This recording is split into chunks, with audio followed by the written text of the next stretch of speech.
Hello, everyone. It is such a pleasure to be here with you today. I thought I'd start by sharing a little bit of my backstory and why I got into this field. So I grew up in Paris, France. Anyone from France here? Anyone been to Paris? Okay. Have you noticed that people are a little grumpy in Paris? How many have noticed? They are. It's kind of like, they're kind of proud of it, I think. But growing up there in that environment as a kid, you feel hopeless because you always learn this will never work out, you're not good enough. It's very critical of others and critical of self. And so growing up as a kid there, you just feel like everything's going to hell in a handbasket all the time, you know? Even though you're in the country with like the most vacation in the world and all the other things. Anyway, and I came to the US for college and I was so surprised. Oh, wow, people have no time for complaint here. There's this sense of optimism and this sense that you can do anything. And I thought, you know what? I like this better. I like this so much better, which is why I've never left, right? And after a couple of years here, though, I noticed, wow, people believe I am what I do. And they work themselves into the ground. And there's some suffering there. Would you agree? That comes from that. After college, I followed my college boyfriend to China. And I lived in Shanghai for 2 years. And I saw people who had nothing.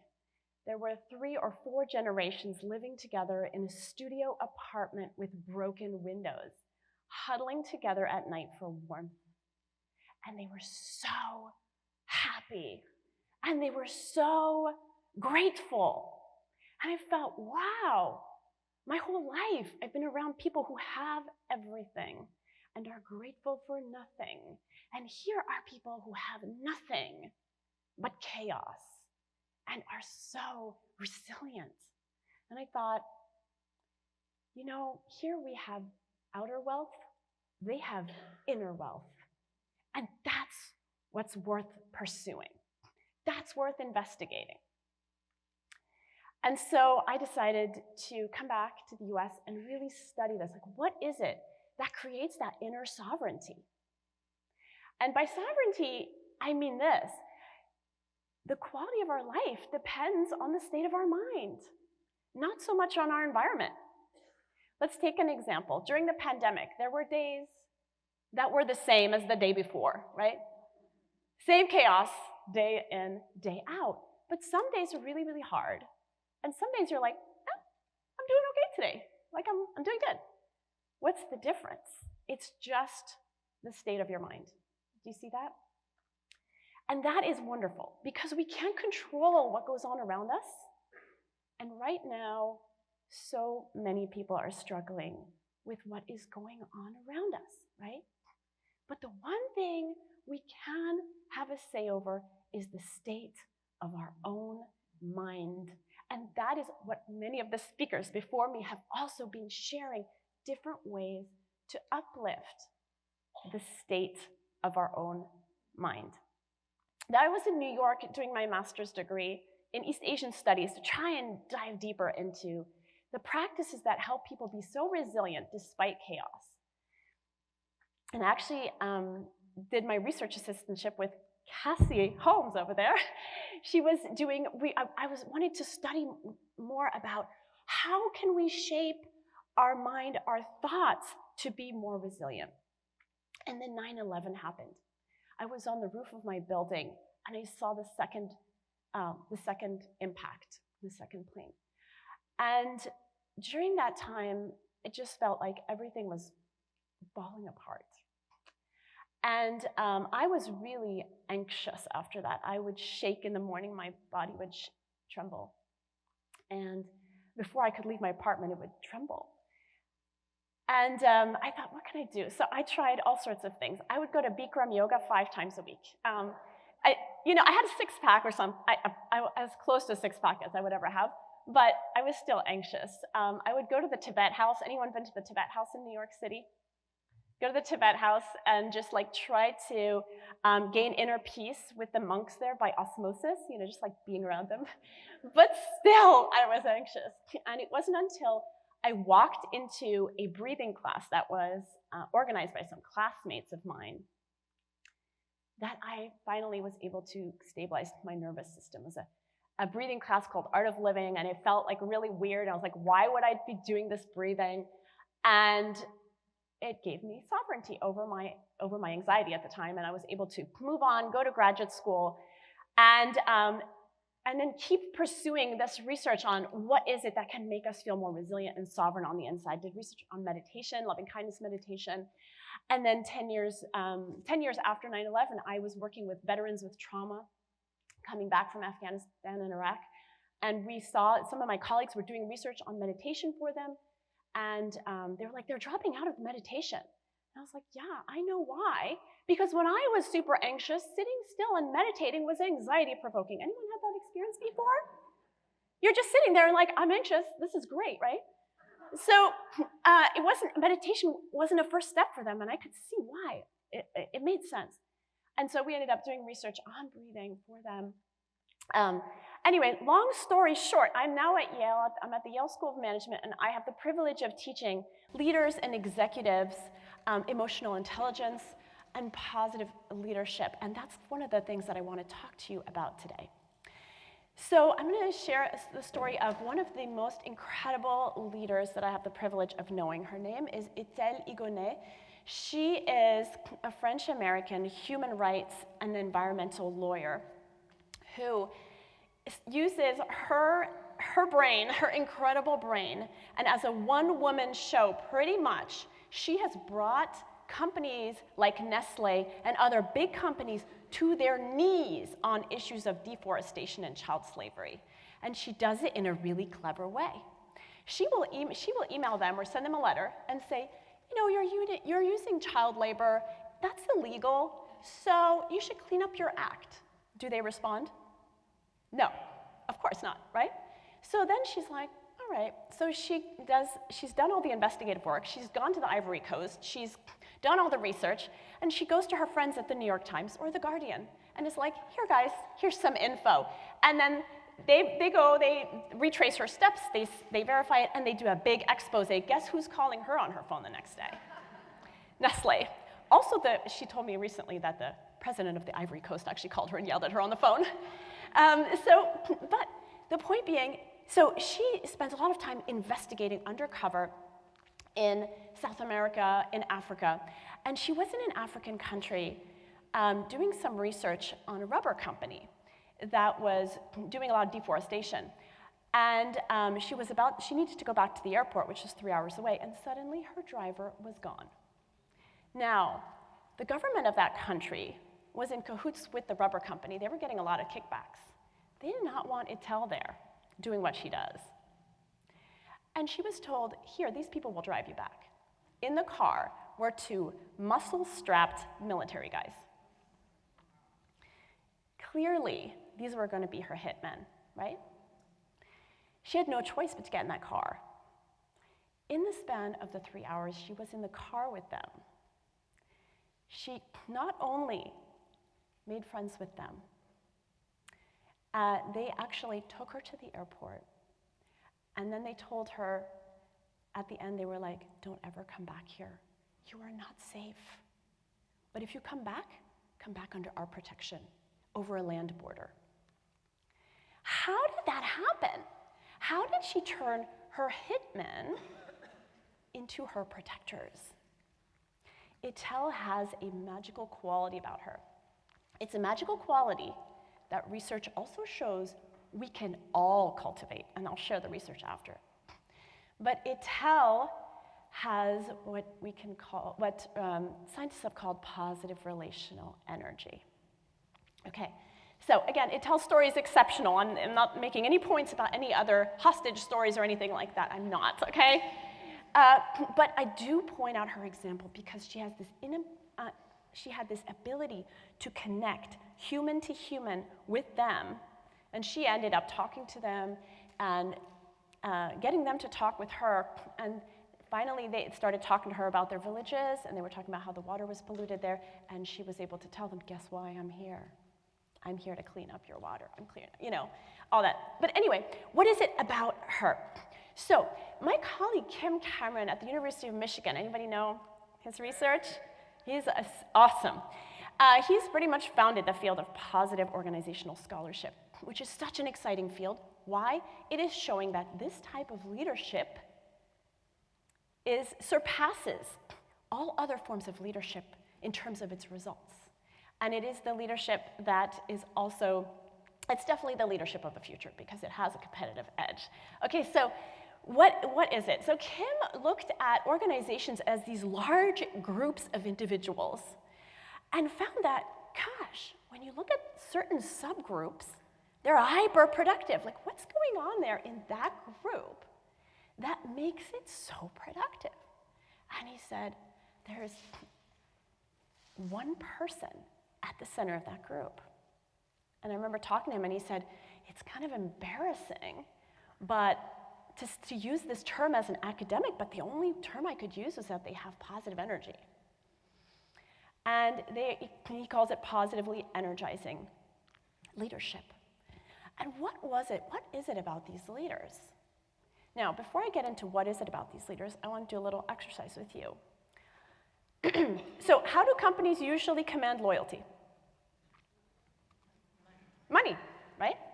So if the company next door pays more money, can they buy your loyalty? Yeah? Is that loyalty? No, that's not loyalty.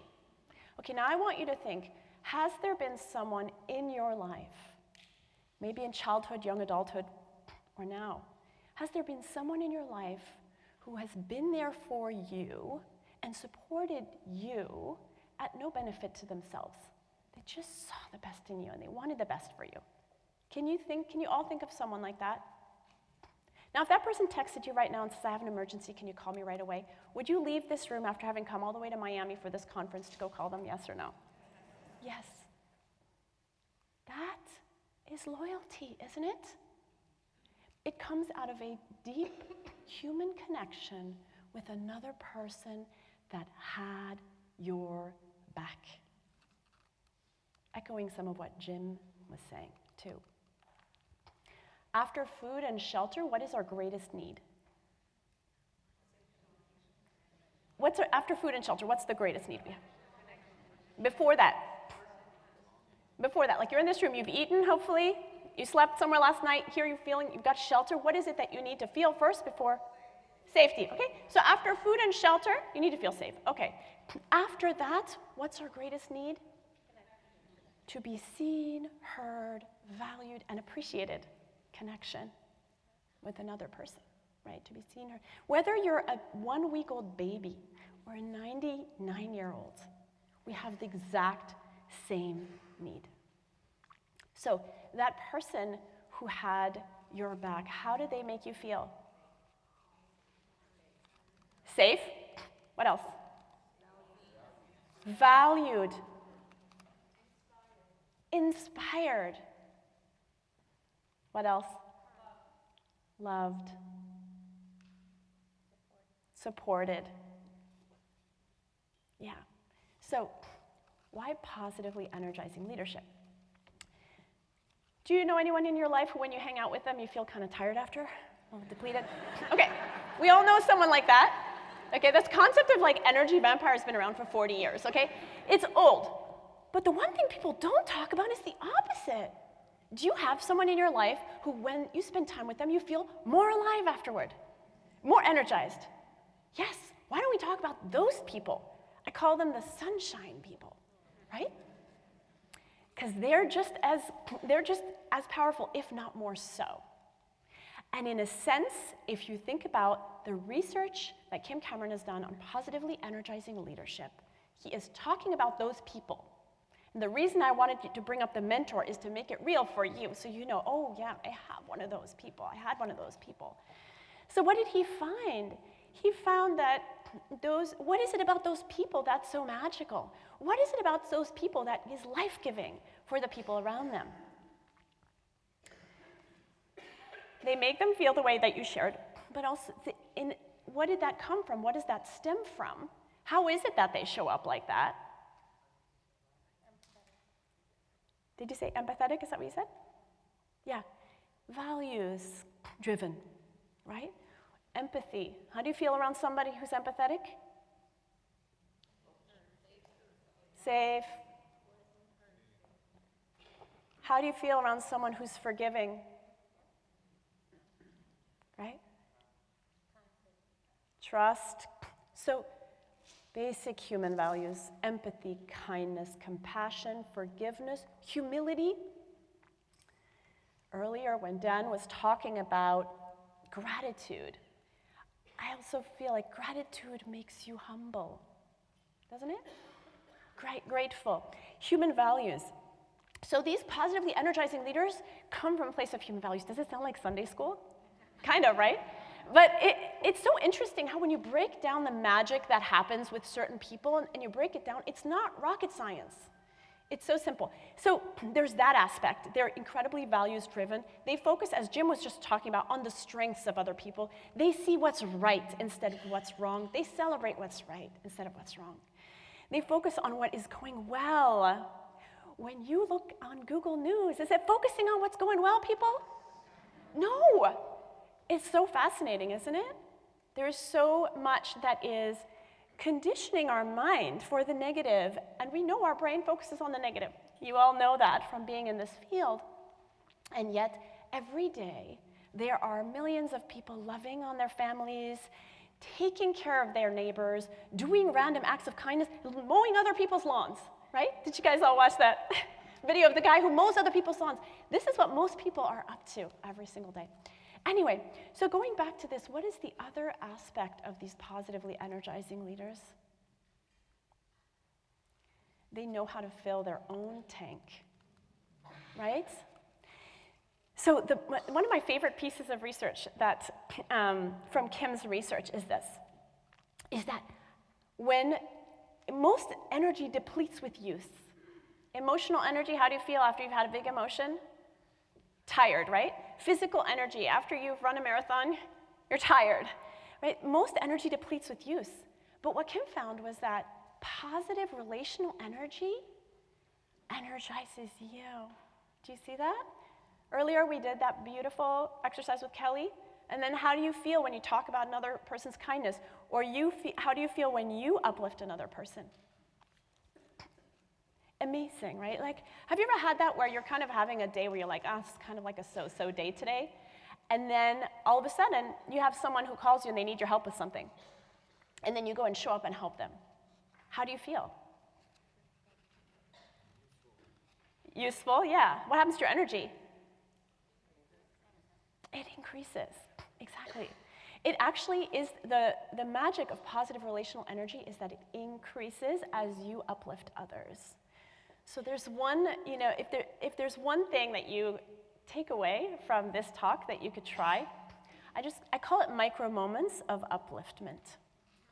What if every day your intention was, what all the interactions I'm going to have today, I'm going to make sure to leave the other person feeling better than they did before they met me. Whether it's the person at the cash register in the supermarket and just giving a compliment, sharing a joke, something, an act of kindness, it can be so small, and yet it can make your day.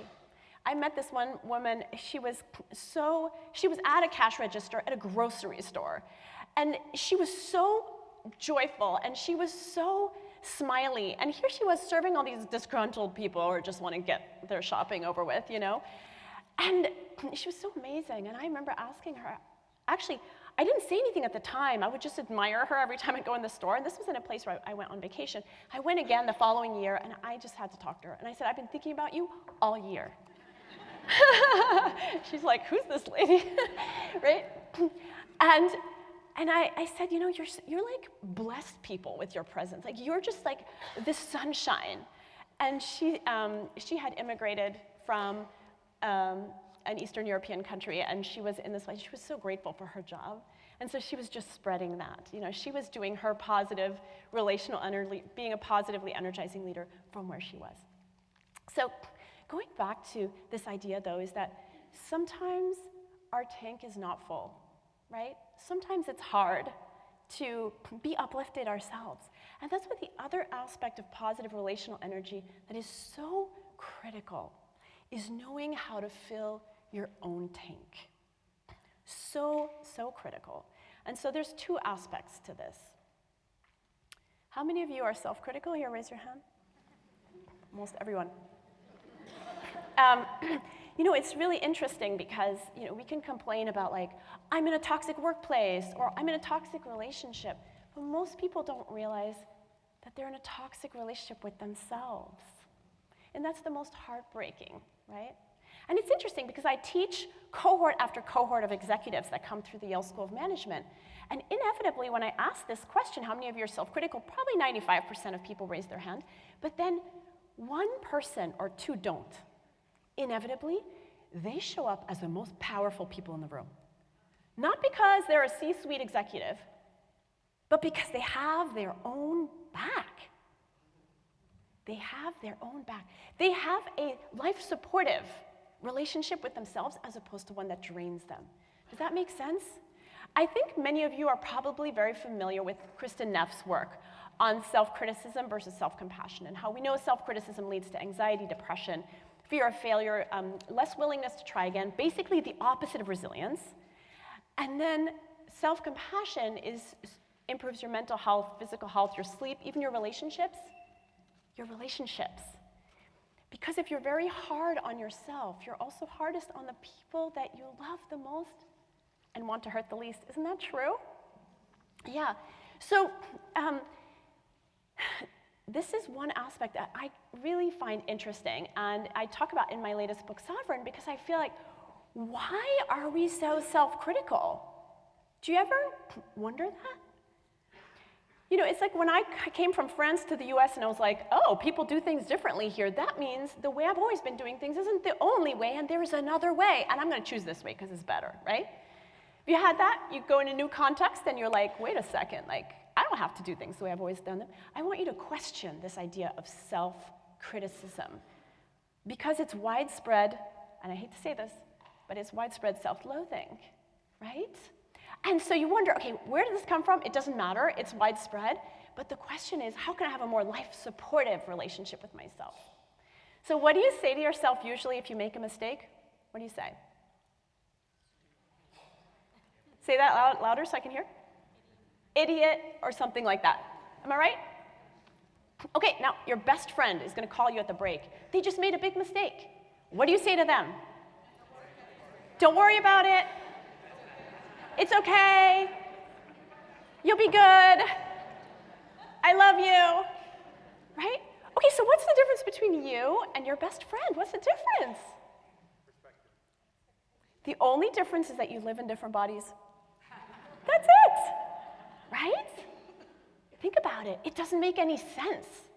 Sovereignty is becoming aware of what is standing in your way of being your very fullest potential on this planet. And does our planet not need you at your fullest potential right now? Yes, it desperately needs you at your fullest potential right now. Especially anyone who's in the room here is someone who wants to make a difference, is someone who wants to uplift humanity. That's why you're here. Does humanity need to be uplifted right now? Desperately. Desperately. And it's possible because you're here, and each one of you can go back to wherever you're coming from as a sunshine for those around you. And it does start with your relationship with your own self. How can I have a life-supportive relationship with my own self? That is something, because that's also what you pass on. How many of you have children here, little children? Okay, do you want them to be self-critical or have a life-supportive relationship? A life-supportive, and it starts with you, because you teach them, because they are learning from you, because they're watching you. So are your colleagues, so is everyone around you. So, and there are many ways of having this life-supportive relationship. One of them is to wake up to the self-criticism, wake up to like, oh, what's the addictive behavior that I do whenever I'm feeling bad because I don't want to feel bad? Am I drinking? Am I binging? Am I doom scrolling forever? What am I doing? How can I flip that around to do something that's life-supportive for me? And going back to, this idea that I started with, this idea that the quality of our life depends on the state of your mind, it does start with the state of our mind. Because the more aware we are, the more we see. And the more you see, the more you can be free from what is holding you back. Make sense? That is why it's so important to, as Arthur said, spend time alone with yourself, and I would add meditation. I would add meditation here. Research shows that meditation improves your self-awareness, your ability to regulate your emotions, your happiness, your immune system, your memory, your focus, your attention, and my favorite, your creativity. When do you come up with your best ideas? Tell me, what activities are you doing when you come up with your best ideas? I can't hear everyone at once. Running, okay. Showering. Walking in nature. Huh? At the beach? Yeah. When else? You got a problem and you're like, what am I going to do? How am I going to solve this? And you're like, oh, I got it. What else?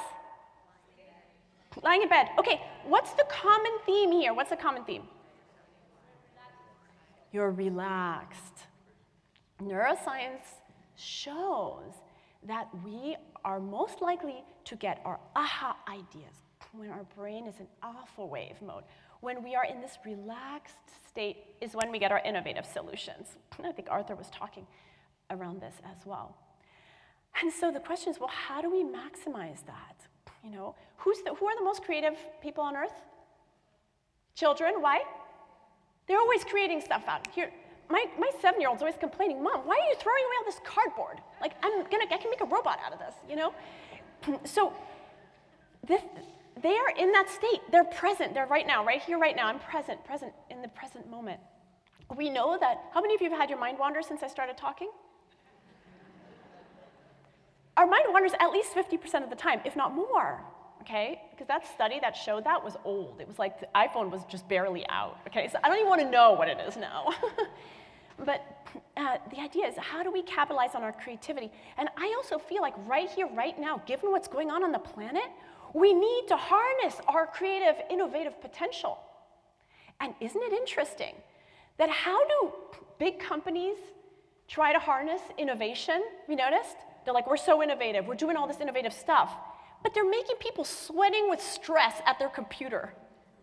That's the opposite. You can't get people to innovate like that because they're not in that state. By the way, positively energizing leaders have teams with more creativity. Why? Because their teams are well.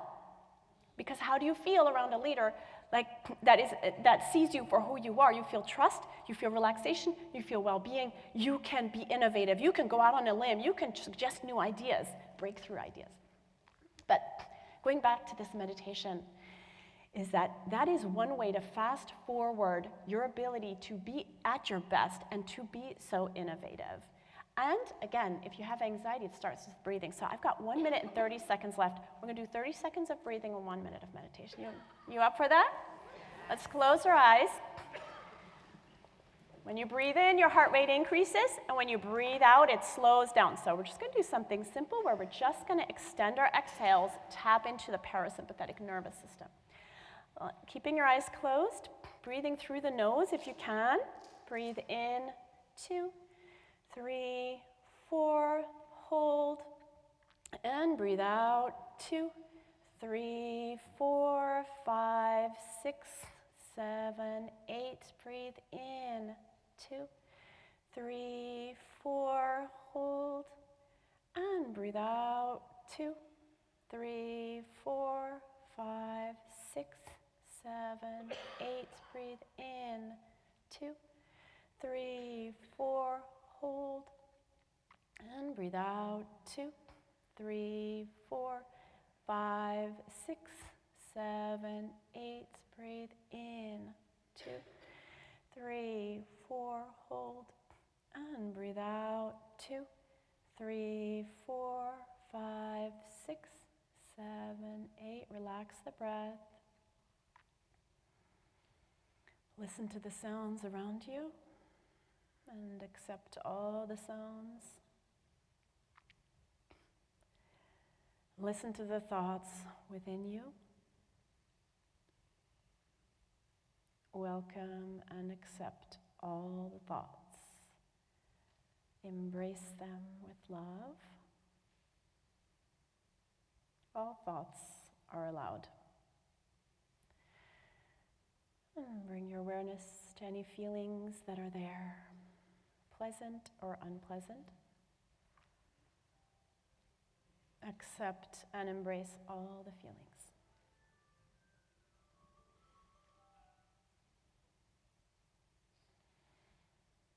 Deep breath in and out. You are peace. You are joy.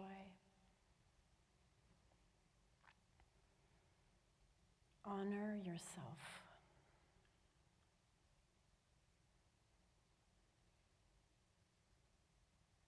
Honor yourself.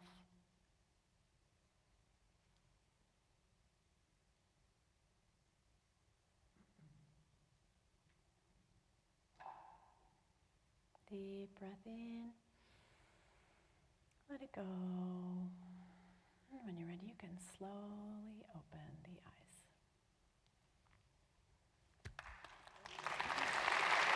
Thank you.